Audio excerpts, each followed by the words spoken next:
नमस्कार। आप सभी का इस YouTube कक्षा में मैं हरीश कुमार पांडे आप लोगों का हार्दिक स्वागत करता हूं। Students for holistic development of humanity program के तहत हम लोग YouTube प्लेटफॉर्म पर बीएड प्रथम वर्ष के paper 3 learning and teaching paper के अंतर्गत हम लोग स्किनर की थ्योरी पर एक संवाद स्थापित कर रहे हैं। पीछे की YouTube का लिंक, उस वीडियो में आप लोगों ने स्किनर की थ्योरी के बारे में आप लोगों ने सुना होगा, समझा होगा। उसकी परिचर्चा हम लोग ऑनलाइन क्लास में भी किए थे। इसी क्रम में हम लोग स्किनर की थ्योरी को मैं आगे बढ़ाते हुए सीखने के साहचर्य सिद्धांत एसोसिएटिव थ्योरी अर्थात उद्दीपन अनुक्रिया एसआर श्रृंखला में अमेरिकन मनोवैज्ञानिक बीएफ स्किनर ने सक्रिय अनुबंधन की अवधारणा को प्रतिपादित किया। इस बात को हम लोग जानते हैं और उन्होंने जो सिद्धांत दिया उसे क्रिया प्रसूत अनुबंधन सिद्धांत के नाम से हम लोग जानते हैं। बीएफ स्किनर एक अमेरिकन साइकोलॉजिस्ट थे और हार्वर्ड यूनिवर्सिटी में वे मनोविज्ञान के प्रोफेसर थे। उन्होंने ऑपरेंट कंडीशनिंग थ्योरी के बारे में जो सिद्धांत प्रतिपादित किए उसका हम लोग अवलोकन कर रहे हैं। बीएफ स्किनर ने कहा है, operant conditioning is the learning process whereby a response is made more probable or more frequent। सक्रिय अनुबंधन का आधार पुनर्बलन है, अर्थात व्यक्ति के द्वारा जब कोई कार्य संपादित किया जाता है तो उस कार्य को करने में उसे जो पुनर्बलन प्राप्त होता है उसी से प्रेरित होकर वह आगे के कार्य को करता है। बीएफ स्किनर ने 2 पुस्तक का प्रतिपादन किया जिसमें उन्होंने इस थ्योरी को पूरे विस्तार पूर्वक उसमें समझाया है। उस पुस्तक का नाम है the behaviour of organism and beyond freedom and dignity. तो इनकी 2 पुस्तक, पहली है द बिहेवियर ऑफ ऑर्गेनिज्म और दूसरी है बियॉन्ड फ्रीडम एंड डिग्निटी। इस बुक में उन्होंने इस सिद्धांत को प्रतिपादित किया है। पिछले वीडियो में मैंने बताया था कि व्यवहार के टाइप्स ऑफ बिहेवियर, तो 2 टाइप्स ऑफ बिहेवियर, पहला है रेस्पोंडेंट बिहेवियर और दूसरा है ऑपरेंट बिहेवियर। रेस्पोंडेंट बिहेवियर और ऑपरेंट बिहेवियर पे हम लोग पिछली YouTube में वीडियो में हम लोग इस पर संवाद स्थापित किए हैं। बीएफ स्किनर ने जो प्रयोग किया था वह मूल रूप से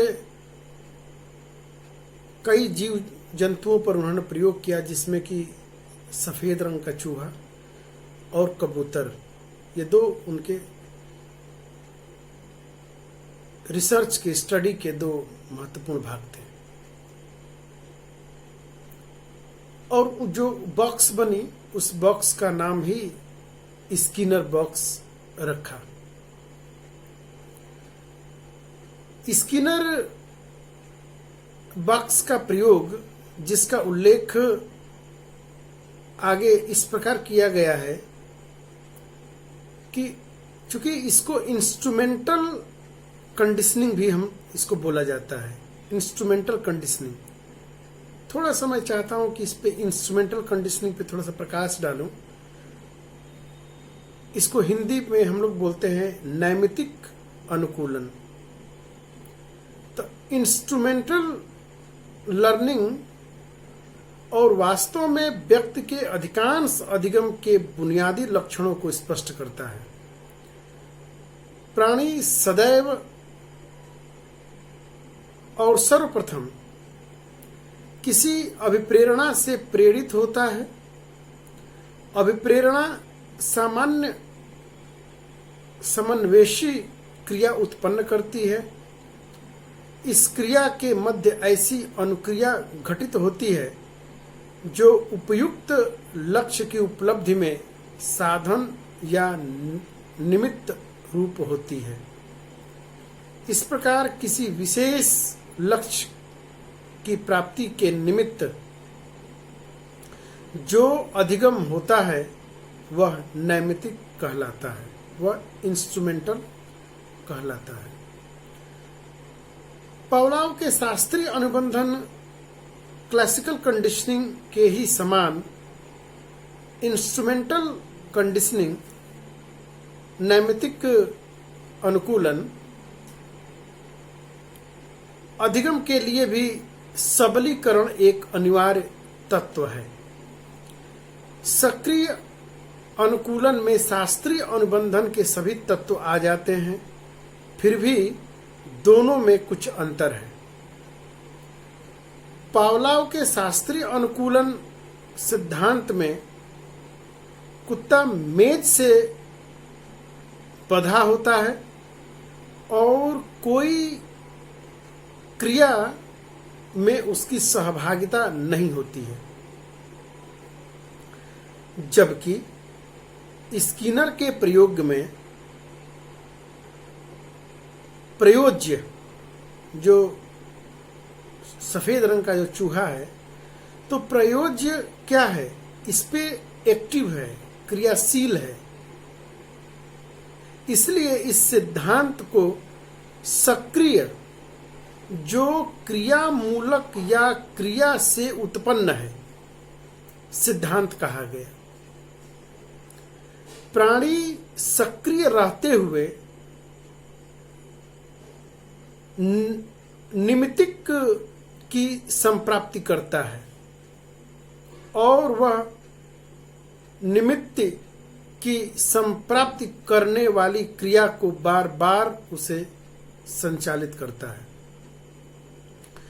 यह नाम इस बात पर आधारित है कि प्राणी अपने पर्यावरण में किसी सबलीकरण या पुरस्कार को प्राप्त करने के लिए क्रिया करता है। सबलीकरण उस लक्ष्य की प्राप्ति है जो अभिप्रेरणा को संतुष्टि दे सकता है। जैसे स्किनर बॉक्स में भूखे चूहे का भोजन प्राप्त करना सबलीकरण था। स्किनर उसने क्रिया प्रसूत अथवा सक्रिय ऑपरेंट शब्द का प्रयोग किया। स्किनर महोदय के अनुसार व्यवहार पर्यावरण के प्रति किसी परिणाम की उत्पत्ति के लिए क्रिया करना है, जैसे भोजन, पानी या किसी पुरस्कार की प्राप्ति। इससे स्पष्ट है कि नैमित्तिक अधिगम या अनुकूलन का नाम सक्रिय अनुकूलन सिद्धांत ऑपरेंट कंडीशनिंग थ्योरी का व्यवहारिक पक्ष है।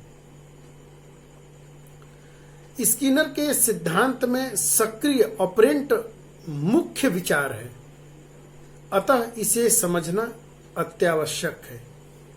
ऑपरेंट शब्द का क्या मीनिंग है, हम लोग उस पर थोड़ा समझने का प्रयास करेंगे कि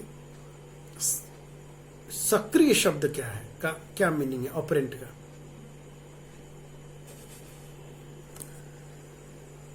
स्किनर महोदय के सिद्धांत में सक्रिय का अर्थ है क्रिया प्रसूत अनुक्रिया या अनुक्रियाओं का समूह।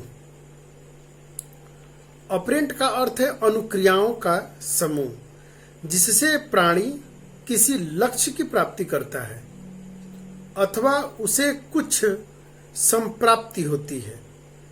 यह ऐसा अधिगम व्यवहार है जो कुछ परिणाम या पुरस्कार प्राप्ति का साधन बनता है। इसकी व्याख्या करते हुए प्रोफेसर केपी पांडे कह रहे हैं कि एक सक्रिय को तकनीकी रूप से अनुक्रियाओं के एक समूह अथवा क्रियाओं का एक सेट जो समान परिणामों से नियंत्रित होते हैं के रूप में परिभाषित किया जा सकता है। स्किनर के प्रयोग में मैंने बताया था कि एक स्किनर बॉक्स होता है, उसमें कुछ इंस्ट्रूमेंट सेट किए गए होते हैं, जैसे कि आवाज के लिए स्पीकर, दो प्रकार की लाइट, एक रेड और एक येलो नीला। उसमें एक्टिविटी को रिकॉर्ड करने के लिए कैमरा और उसके भोजन प्राप्ति के लिए तस्तरी और लीवर, जहां पर वो प्रेस उसको करना है और जहां से उसको भोजन की प्राप्ति होती है। तो जो इनके जो इसमें जो भी ये बातें हैं उनमें हम एक एक करके ये समझेंगे कि इसमें क्रिया प्रसूत अनुबंधन सिद्धांत में सीखने की प्रक्रिया को में जो ये पॉइंट्स हैं, इन पॉइंट्स की हम लोग व्याख्या देखेंगे।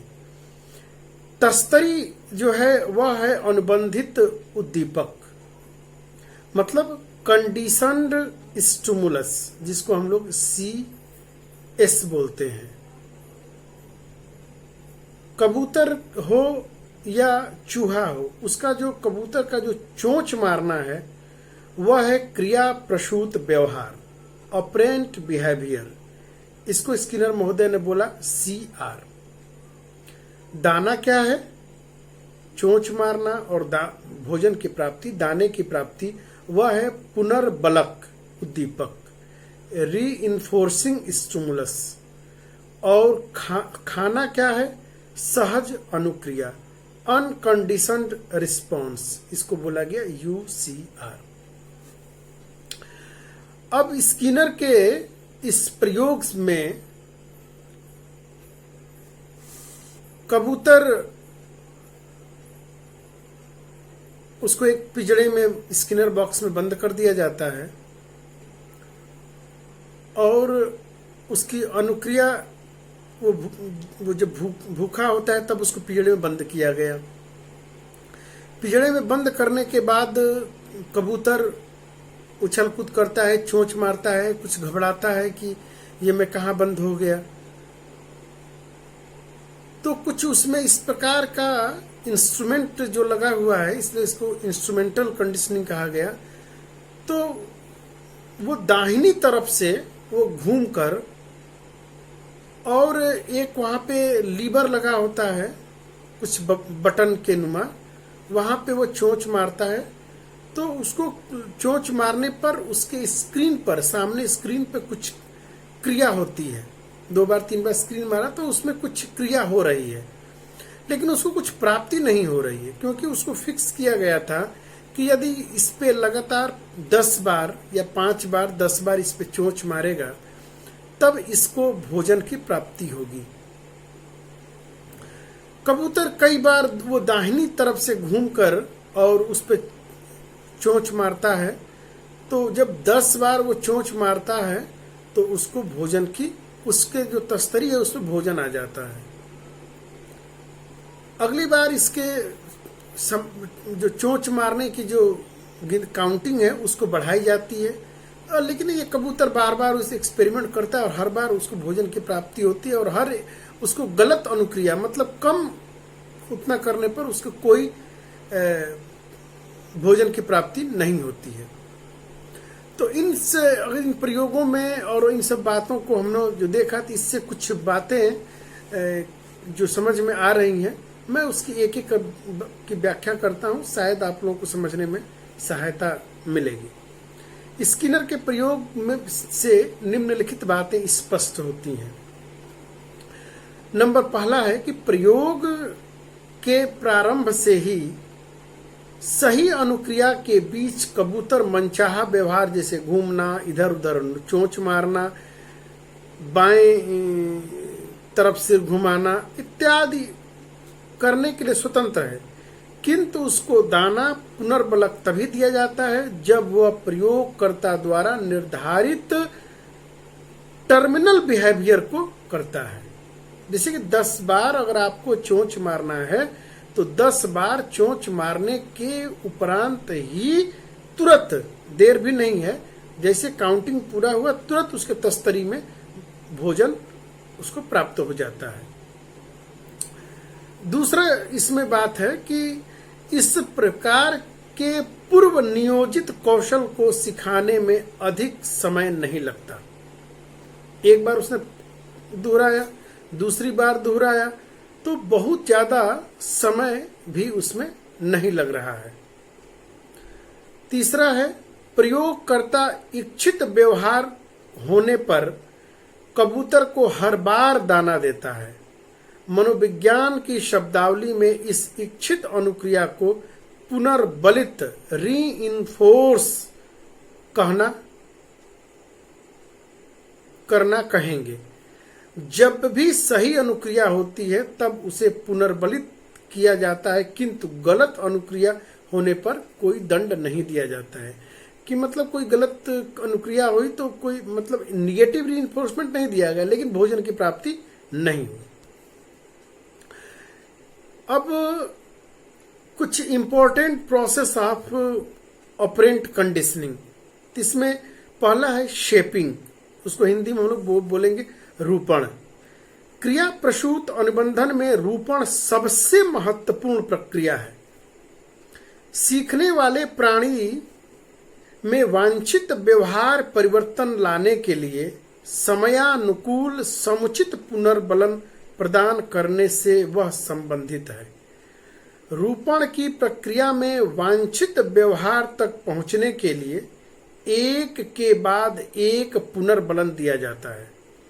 वांछित व्यवहार अथवा अंत व्यवहार तक सीखने वाले को पहुंचाने अर्थात सीखने वाले के व्यवहार में वांछित रूपण करने के लिए स्किनर ने इस तकनीक को विकसित किया। उदाहरण के लिए, यदि हम कबूतर को निश्चित स्थान पर चोंच मारकर उत्तोलक दबाना सिखाना चाहते हैं, तब इसके लिए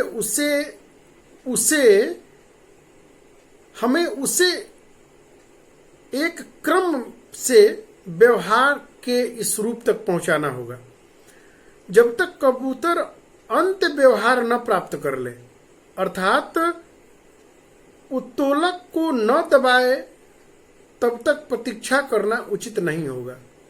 इसके स्थान पर अंत व्यवहार तक पहुंचने की प्रक्रिया में आने वाली प्रक्रियाओं पर हमें ध्यान देना होगा। पहले जब कबूतर उत्तोलक के समीप आता है उसे पुनर्बलक देना चाहिए। इससे उसमें उत्तोलक के समीप रहने की प्रवृत्ति उत्पन्न हो जाएगी। तत्पश्चात कबूतर उत्तोलक के अत्यंत समीप आ जाता है, उसे पुनर्बलक देना चाहिए। फिर जब वह उत्तोलक को दबाता है तब उसे पुनर्बलक देना चाहिए। इस प्रकार श्रृंखलाबद्ध रीति से एक के बाद एक पद पर पुनर्बलक देने से कबूतर अंत्य व्यवहार के और समीप आ जाता है और अंत में उसके व्यवहार को मनोवांछित व्यवहार में रूपांतरित कर दिया जाता है। रूपण की तकनीक अपनाकर स्किनर कबूतरों और चूहों को 3 मिनट के अंदर उत्तोलक दबाना सिखा देने में सफल हो जाते हैं। स्किनर महोदय का ये जो प्रयोग है, अब इसमें जो शेपिंग, जो रूपण की जो बात है, इसके भी इसमें कई भाग हैं।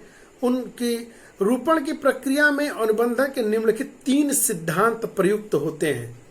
पहला है जनरलाइजेशन, इसको हिंदी में बोलेंगे सामान्यीकरण।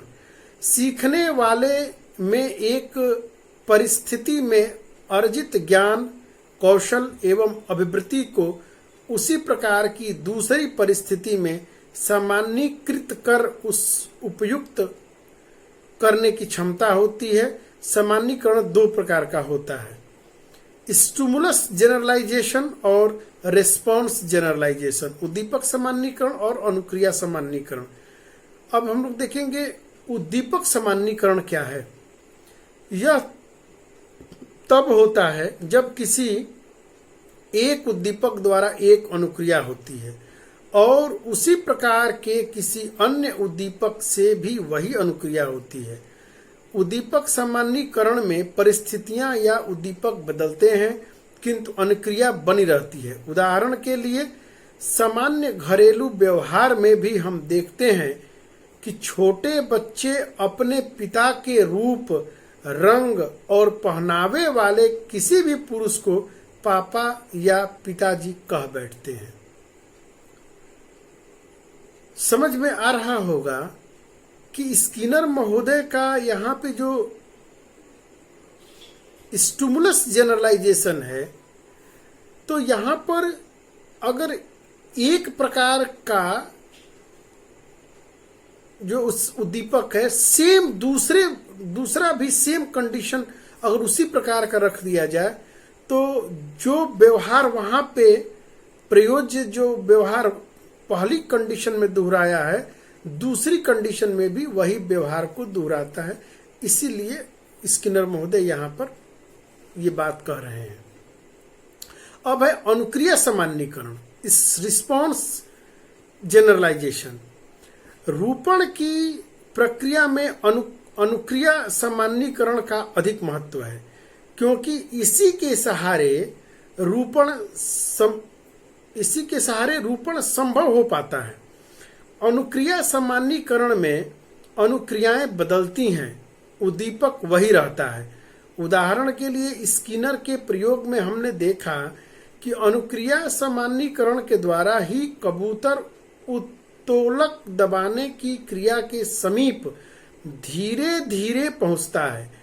पहले उद्दोलक के समीप आता है, गर्दन दाहिनी ओर घुमाता है और अंत में सही तरीके से सही स्थान पर चोंच मारता है। ये हो गया रिस्पॉन्स जनरलाइजेशन। अब पहला था कि जनरलाइजेशन, दूसरा है हैबिट कंपटीशन, आदत प्रतिस्पर्धा। रूपण की प्रक्रिया में दूसरा सिद्धांत आदत प्रतिस्पर्धा का है। सही आदत अथवा अनुक्रिया को अन्य अनुक्रियाओं से प्रतिस्पर्धा करना पड़ता है। सही अंत व्यवहार तक होने वाली क्रियाओं को श्रृंखला में प्रत्येक पद पर अन्य व्यवहार भी होते रहते हैं, किंतु सही व्यवहार को पुनर्बलित किया जाता है, दूसरे व्यवहारों को वैसे छोड़ दिया जाता है। व्यवहारों और आदतों के इसी होड़ में वांछित व्यवहार को पुनर्बलित कर सफल बना दिया जाता है। और तीसरा है श्रृंखलन, चेनिंग। रूपण के अंतिम सिद्धांत श्रृंखलन का है, चेनिंग का है। रूपण की प्रक्रिया में व्यवहार का प्रत्येक अंश दूसरे अंश से श्रृंखलाबद्ध होता है, मतलब एक कड़ी दूसरी कड़ी से जुड़ी होती है। एक कड़ी को सफलतापूर्वक प्राप्त करने पर, मतलब सफलता प्राप्त करने के उपरांत ही दूसरी कड़ी पर हम पहुंच सकते हैं। उदाहरण के लिए कबूतर के प्रयोग में यदि कबूतर अपनी गर्दन सही दिशा में थोड़ा सा झुकाता है तो उसे पुनर्बलक दिया जाता है। इस आदत के पुनर्बलित होने पर यह आदत सुदृढ़ हो जाती है। यहाँ से अंत व्यवहार तक आने वाली एक एक क्रिया को एक के बाद एक पुनर्बलित करते हुए श्रृंखलाबद्ध कर दिया जाता है। इस तरह कबूतर का समस्त व्यवहार रूपांतरित हो जाता है। मैं आप लोग इस बात को समझ रहे हैं कि स्किनर महोदय का सीधा सीधा सा ये प्रयोग यह था कि उन्होंने कबूतर पे जो प्रयोग किया, तो कबूतर जब भूखा था तो उसको पिंजड़े में डाला गया और पिंजड़े में कबूतर अपना घूमता है, चोंच मारता है और अंत में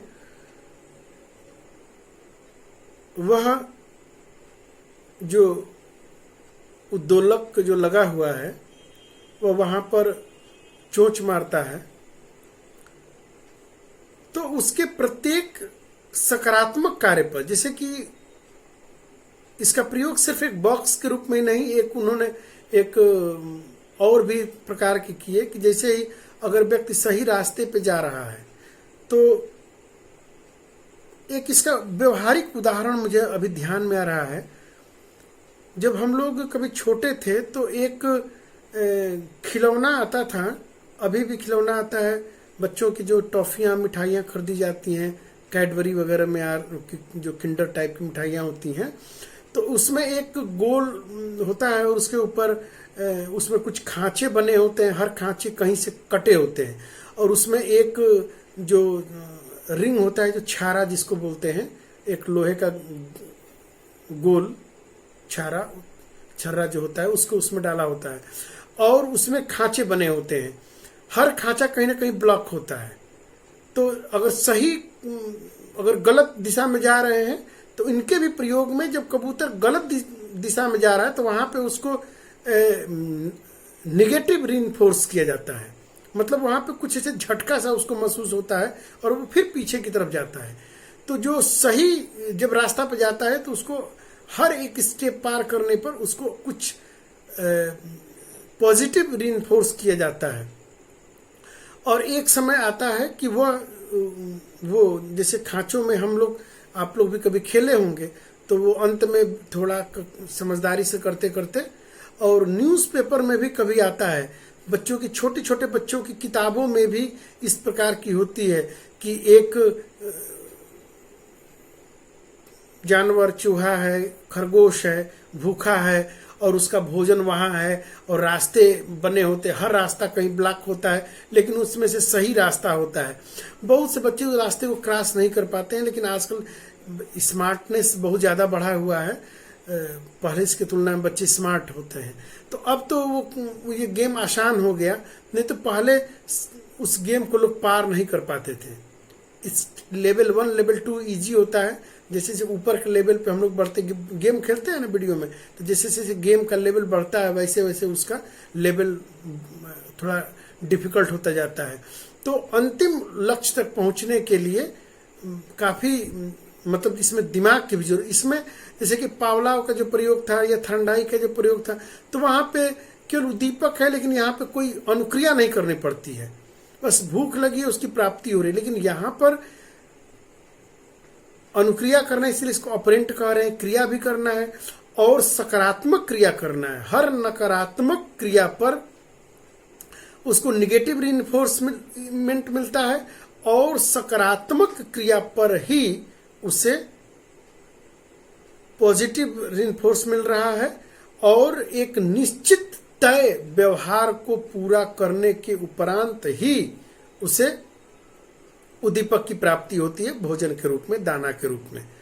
तो इस प्रकार का ये जो स्किनर महोदय का जो प्रयोग था, तो इस प्रयोग पे इन्होंने किया कि भाई जितना व्यक्ति सक्रिय और कुछ क्रिया करेगा उतना ही वो एक्टिव होगा और उसको तत्परता से सीखेगा।